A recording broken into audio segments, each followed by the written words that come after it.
we're going to the Coral Beach Club. Bye-bye! Hello mga kamamayan! Welcome to my mini vlog. For today's video, magta-travel nga kami papunta sa The Coral Beach Club sa Matabungkay. Sumakay nga lang pala kami ng bus ng Nasugbu to Lian, Batangas, and then from Lian, sumakay kami ng jeep papunta naman sa mismong Matabungkay Beach.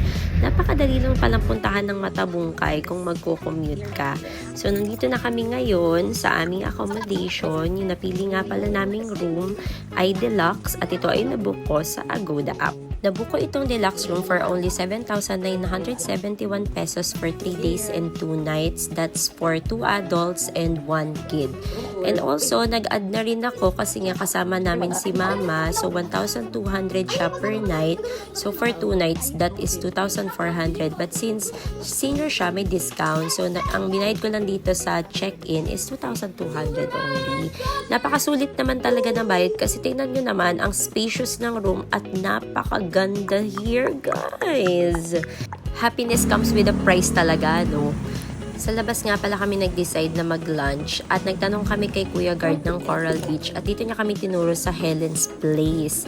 Na medyo malapit lang, di naman kalayuan, sabi niya kasi malayo daw.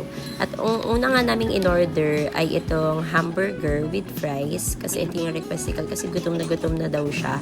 Tapos nag-order din kami itong sweet and sour fish na hindi namin alam na sambo tilapia pala. And itong pork sinigang na may repolyo. Ayan, nabulol pa ako. Na-confuse kasi yung dila ko, guys, dun sa sa may sinigang, kung nilaga ba siya o sinigang dahil sa repolyo. And after that, pumunta kami sa Alpha Mart para bumili ng few drinks and snacks kasi wala talaga kaming baon. And we headed back to our room.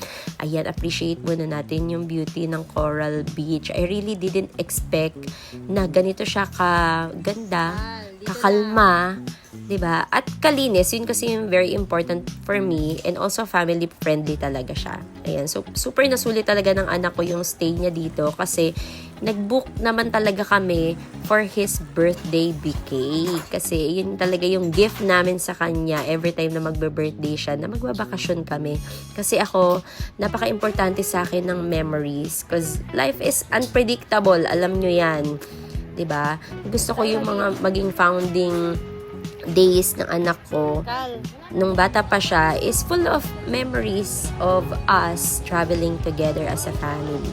And then after nga mag-swim nito ng anak ko sa pool, lumabas naman kami kasi napakaganda ng araw. Mga ano na to, 4 p.m. Ayan, medyo palubog-lubog na yung araw.